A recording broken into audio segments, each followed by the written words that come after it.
Wait. I know you're busy, but hold your horses and let's learn some English. So, what's the meaning of this expression, hold your horses? আপনাকে কি আসলেই কোনো ঘোড়া ধরে রাখতে হবে? No. Hold your horses কিন্তু খুবই চমৎকার একটা ইংরেজি এক্সপ্রেশন যেটাকে আমরা সবাই ব্যবহার করতে পারি আমাদের ডে টু ডেলি লাইফে এবং আমাদের ইংলিশ কনভারসেশনকে আরেকটু সুন্দর করে ফেলতে পারি, তাই না? সো আমরা একটু দেখে নিই যে হোল্ড ইউর হর্সেসের মিনিংটা কি। Hold your horses. So hold your horses means to wait or to stop or to be patient.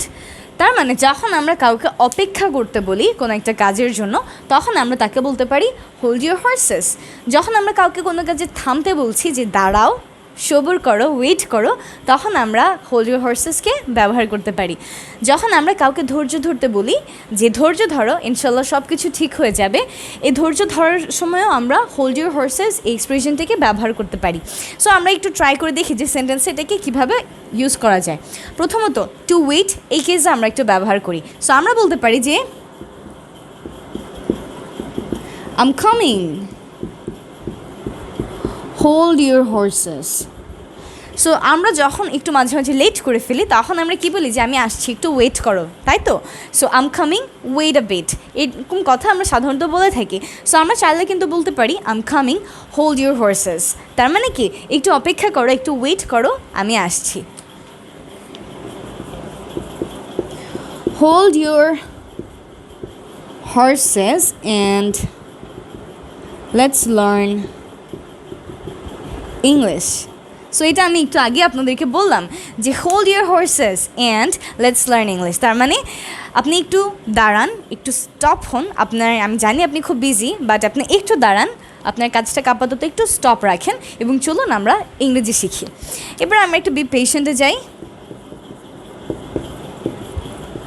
Hold your horse's, everything will be all right.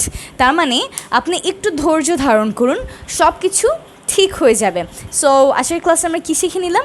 খুবই চমৎকার এবং খুবই ইজি একটা ইংরেজি এক্সপ্রেশন যেটা হচ্ছে hold your horses, and we can use this expression when we want to stop someone or when we want someone to be patient or to wait, then we can use this expression hold your horse's.